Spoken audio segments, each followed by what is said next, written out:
Next 9 news में आपका बहुत बहुत स्वागत है। मैं हूं आपके साथ अबरारुल हक रहमानी। देवेंद्र फडणवीस महाराष्ट्र की राजनीति का वही नेता है जिन्होंने महाविकास आघाड़ी गठबंधन की सरकार को गिराने के लिए तमाम जो उपाय है वो सुझाए थे। उसके बाद अगर आप देखें तो उस समय जब सरकार गिरी थी उद्धव ठाकरे की, उसके तुरंत बाद अमृता फडणवीस ने ट्वीट किया था। उस ट्वीट में उन्होंने इस बातों का जिक्र किया था कि दरअसल इस सरकार को गिराने में और नई सरकार बनाने को लेकर के जो तमाम रणनीति है वो देवेंद्र फडणवीस की तरफ से ही बनाई गई थी। लेकिन अब जो खबर आ रही है वो उससे थोड़ी उलट है। दरअसल अब देवेंद्र फडणवीस ने बागी विधायकों को एक तरीके से चेतावनी दे दी है। उनके द्वारा कहा गया है कि बागी विधायक अपनी हद में रहे, क्योंकि लगातार आप देखिए कि भारतीय जनता पार्टी पर दबाव बनाने के लिए एकनाथ शिंदे गुट के जो तमाम बागी विधायक हैं वो एक तरीके से अपनी मांगों को मनवाने के लिए उन पर दबाव बना रहे हैं।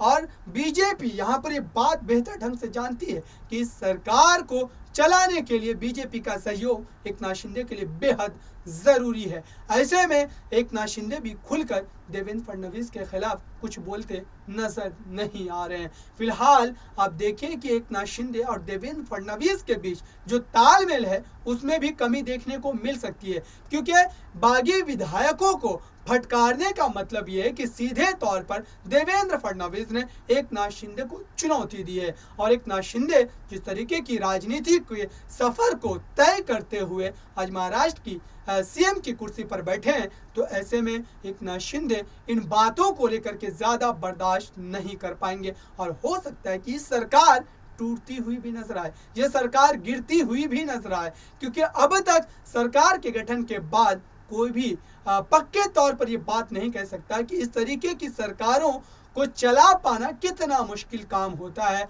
और इस तरीके की सरकारों का हश्र क्या होता है राजनीति में, यह भी आप भली भांति जानते हैं। फिलहाल देवेंद्र फडणवीस के इस बड़े फटकार के बाद बागी विधायक तो चुप हैं, लेकिन एकनाथ शिंदे की प्रतिक्रिया का इंतजार किया जा रहा है। देखते हैं आने वाले समय में देवेंद्र फडणवीस और एकनाथ शिंदे के बीच सियासी तकरार किस कदर बढ़ती है। फिलहाल इस खास रिपोर्ट में इतना ही। देखते रहिए ताज़ा तरीन खबरों के लिए नेक्स्ट 9 न्यूज़ को। धन्यवाद।